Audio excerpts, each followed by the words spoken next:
নিজের দফতরে ঠিকানা বদল করলেন প্রধানমন্ত্রী নরেন্দ্র মোদী। এখন থেকে আর সাউথ ব্লকে থাকছে না পিএমও দফতর। আজ সেন্ট্রাল ভিস্তায় 3 ভবন বিশিষ্ট নতুন কমপ্লেক্সের উদ্বোধন করলেন প্রধানমন্ত্রী, যার নাম সেবা তীর্থ। সেবা তীর্থ নামাঙ্কিত নতুন কমপ্লেক্সে পিএমও ছাড়াও আরো 2টি ভবন থাকবে। এই 2টি ভবনে থাকবে মন্ত্রিসভার সচিবালয় ও জাতীয় নিরাপত্তা উপদেষ্টা অজিত ডোভালের দফতর। উদ্বোধনের পরই নতুন অফিস থেকে বেশ কিছু গুরুত্বপূর্ণ সিদ্ধান্ত নিলেন প্রধানমন্ত্রী।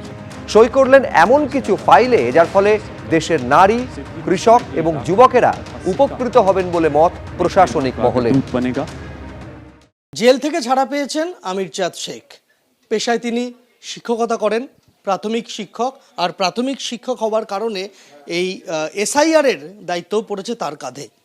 এবং বিএলও হিসাবে টানা 3 দিন যাবতীয় কাজকর্ম থমকে গিয়েছিল, কারণ 3 দিনের জুডিশিয়াল কাস্টাডি ছিল। তিনি জেলে কাটিয়েছেন সপরিবারে। তার আগের দিন তার মায়ের মৃত্যুর কারণে কাজকর্ম থমকে ছিল, অর্থাৎ 4 দিন পর আবারও হাত লাগিয়েছেন এই নাম সংশোধনের যাবতীয় নির্বাচন কমিশনের যে কাজ, সেই সমস্ত কাজে। এবং সকাল থেকে বাড়িতে এই কাগজের স্তূপ আমরা দেখতে পাচ্ছি। এসআইআরের ফর্ম নিয়ে বসেছেন আবারও আমির চাঁদ শেখ, এবং যা যা বাকি রয়েছে, যা যা পরীক্ষা নিরীক্ষা করার রয়েছে, সেই সমস্ত কিছু করছেন। এই কাজটা 4 দিন তো আটকে গিয়েছিল, তাই তো? হ্যাঁ, 4 দিন আটকে গিয়েছে। এবার আমার ঊর্ধ্বতন কর্তৃপক্ষকে জানিয়েছি। তবে ওরা বললেন যে আমরা তো সবাই তো বুঝতে পারছি, তো আপনি করুন। আর যেহেতু বলে এটা নির্বাচন কমিশনের অর্ডার থাকা সত্ত্বেও কী করে যে আইসি আপনাকে আটকে রাখলো, এটাই আমাদেরও মাথায় ঢুকছে না। তো আমরা দেখছি কি করা যায়। আপনারটা বিষয়টা জানিয়েছি। 8 তারিখ থেকে কি কি ঘটলো একটু যদি বলেন।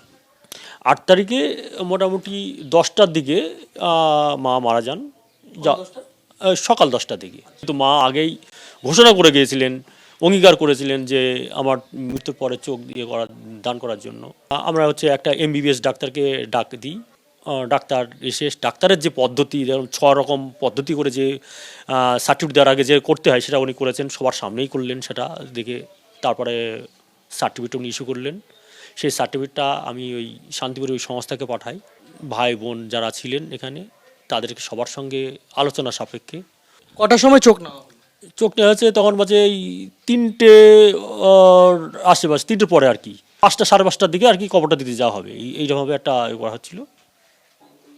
তারপর পরেই সঙ্গে সঙ্গে ওই 10-12 জন ছেলে এসে ওরা মার কিডনি, চোখ সব চুরি করে বিক্রি করে দিয়েছে, ইত্যাদি ইত্যাদি বলে চিৎকার চেঁচামেচি শুরু করে দিয়েছে। মার ধর, এবার ঘর ধর, সে এখানে লাথি মারছে, ওখানে লাথি মারছে, এখানে বাড়ি মারছে, ইত্যাদি করতে করতে এবার তার মধ্যে আমি তখন থানায় ফোন করি। পুলিশ আসলেন, এসে কাগজ দেখি। এইবার কী কাগজ আছে, আপনার মা কি আগে দিয়ে গিয়েছিলেন? আরে এই দেখেন আগের এই যে গণদর্পণের এই জায়গায় এই যে ফর্ম ফিল আপ করেছেন, বলে এগুলো সব ভুয়ো, এটা ফেক, এরকম কোনো কিছু না। পুলিশ এবং এই পাড়ার ছেলে বলে ওরা, পুলিশ নিজে বলে আমরা দেখছি। তারপরে পুলিশ দেখলো যে তো ওদের আয়ত্তের বাইরে চলে যাচ্ছে। ওনারা বললেন যে আপনাদের সেফটির জন্য আইসি সাহেব বললেন যে আমরা নিয়ে যাচ্ছি, আপনাদের কোনো ব্যাপার নেই, ছেড়ে দেবো, ইত্যাদি ইত্যাদি বলে। যখন আমরা কোতালি থানায় পৌঁছাই তখন হচ্ছে 8টা। পুলিশ কর্মীরা যেটা বললেন যে আপনার কোনো আমাদের ভালো কাজ করেছেন, সব পুলিশ কর্মীরা যারা আসছেন একই কথা, আপনারা যা করেছেন ভালো করেছেন, আপনাদের কোনো অসুবিধা নেই। ওখান থেকে ওই হই হট্টগোলটা একটু থামানোর জন্য আপনাদের নিয়ে আসা হয়েছে ঠিকই, কিন্তু আপনাদের সেফটির জন্য কোনো গ্রেপ্তার কোনো ব্যাপার নেই, কেস হবে না, আপনারা ভালো কাজ করেছেন, তো আপনারা চুরি করেননি, আপনাদের এই যা কাগজ আছে ঠিক আছে। ঠিক রাত 1টার সময় তখন ওই পুলিশ কর্মীরাই বলছে যে জানি না আইসি সাহেব কি সিদ্ধান্ত নিলেন, মানে আমাদের গ্রেপ্তার। রাত 1টার সময় বলছে কালকে আপনাদের কোর্টে চালান করা হবে। আর কোর্টে চালান মানে বলছে গ্রেপ্তার করা হলো। আইসি সাহেব যে আমাকে যে কেস দিলেন, তাহলে তো উনি তো বলবেন যে আপনাকে কেস দেওয়া হলো এই কারণে, যে তো আমাকে জিজ্ঞাসা করবেন। আমাকে কোনো জিজ্ঞাসা করেনি, কোনো কথা বলেনি। 9 তারিখে তখন যেহেতু মুর্শিদাবাদ মেডিকেল কলেজ রিসিভ করেছে, রিসিভ কপি দেখিয়েছি। 8 তারিখে যে এফআইআর যে কপিটা করেছে, তাতে রশিদ আলী শেখ করেছে, তাতে আমার কোনো ভাইয়ের নাম নেই। কিন্তু 9 তারিখে যখন কোর্টে আমাদের মুভ করায়, তখন একটা আলাদা কাগজে লিখে বলছে এই দেখুন ওর ভাইরাও কমপ্লেন করেছে, তাহলে ওর ভাইদের মারধর করা হয়েছে, করার পরে ওদের নিয়ে গিয়েছে। আমরা 7 ভাই বোন। 7 জনের কি সম্মতি ছিল? হ্যাঁ, 7 জনের সম্মতি ছিল। আমাদের কোর্ট বেল দেয়নি এবং আমাদের 3 দিনের জন্য জেলে পাঠায়। আমাদের পক্ষ থেকে কমপ্লেন করা হয়েছে, কিন্তু এখনও পুলিশ কোনো পদক্ষেপ নেয়নি। কারণ হচ্ছে পুলিশ পদক্ষেপ নেবে কি, কোতোয়ালি থানার আইসি নিজে যদি এটার মদত দেয় আর কি কিছু বলার নেই, তাহলে আর কে কাকে ধরবে? আমার ছেলে 9 বছরের ছেলে, সে এখানে যাচ্ছে,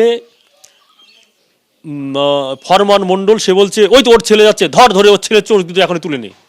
এইবার সে 9 বছরের বয়স, সেই ছেলে তো হাউমাউ করে কান্না শুরু করেছে। সে তারপরে কালকে বাড়ি এসেছি, বাড়ি এসে আবার ফোন করছি, সে তো কান্না করছে, বাবা আমি এখন আর যাবো না, গেলে বারে ফরমান চোখ তুলে নেবে বলেছে।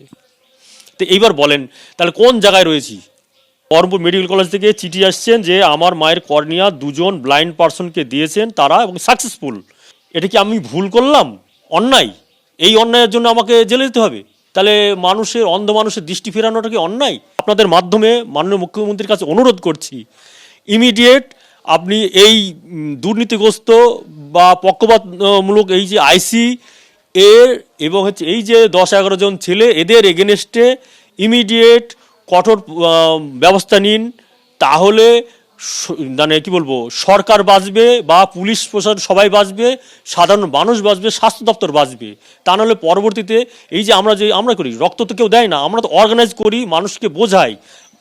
এই যে অর্গানাইজ করার পরে তো মানুষ দেয়, রক্ত দেয়, দেহ দেয় ইত্যাদি, এগুলো তাহলে তার পরবর্তীতে দেবে না। গোটা পরিবারই কিন্তু একটা আতঙ্কের মধ্যে ভুগছেন, তার কারণ তাদের করা অভিযোগের ভিত্তিতে এখনো পর্যন্ত কোনো ব্যবস্থা নিয়ে অভিযুক্তদের গ্রেফতার করা বা তদন্তকে এগিয়ে নিয়ে যাওয়া কোনো কাজই করেনি কোতোয়ালি থানার পুলিশ। আমির চাঁদ শেখের পরিবার তারা চাইছেন অবিলম্বে অভিযুক্ত যারা রয়েছে তাদের বিরুদ্ধে প্রশাসন ব্যবস্থা নিক। এই সেই বাড়ি যেখানে আমি দাঁড়িয়ে রয়েছি, বাড়ির এই হচ্ছে সেই অংশ যেখানে হামলা চালানো হয়েছিল, যেখানে দুষ্কৃতীদের ক্ষোভ আছড়ে পড়েছিল। পাশের আরেকটি ছোট রান্নাঘর রয়েছে, তার দরজা টরজা ভেঙে দেওয়া হয়েছে আমরা দেখতে পাচ্ছি। এই জায়গাতেই যারা হামলাকারীরা তারা এসে পৌঁছায় এবং এই ঘরের ওপরে তাদের রোষ আছড়ে পড়ে এবং এখানে কিছু ভাঙচুর করা হয়েছে। কিন্তু এ তো গেল শুধুমাত্র শারীরিক নিগ্রহ বা তাদের বা হামলার ঘটনা, কিন্তু এই মুহূর্তে যে মানসিক ট্রমার মধ্যে রয়েছে গোটা পরিবার, তা কিন্তু এক কথায় অবর্ণনীয়।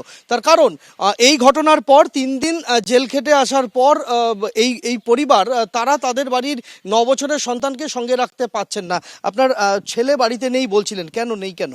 নেই কেন বলতে, ওই দিনকে যেমন আমাদের 2জনকে যখন পুলিশে নিয়ে যাচ্ছে, বলছিল যে সেফটির জন্য নিয়ে যাচ্ছে ঠিকই, কিন্তু বাচ্চা সে তো আর জানবে না, সে আমাদের পিছু পিছু যাচ্ছিল। তারপরে হট করে এখানে ওই ফরমান মণ্ডল বলে একজন, সে ওই তো ছেলে যাচ্ছে, ধরে ওর ছেলের চোখ ধরে তুলে নেয়। এখানে মা মারা গেছে, আমার মায়ের চোখ তুলেছি বা সেটা মেডিকেল কলেজে জমা হয়েছে, সেটার বিষয়টা আমাদের ব্যক্তিগত পুরো। এখানে তারা প্রতিবেশী, পাড়ার লোক, তাদের এই জায়গায় আসবে কেন? এটা আপনার কি ধারণা, কেন? এসব পূর্ব পরিকল্পিত এবং হচ্ছে হিংসা বিদ্বেষ। কিসের হিংসা?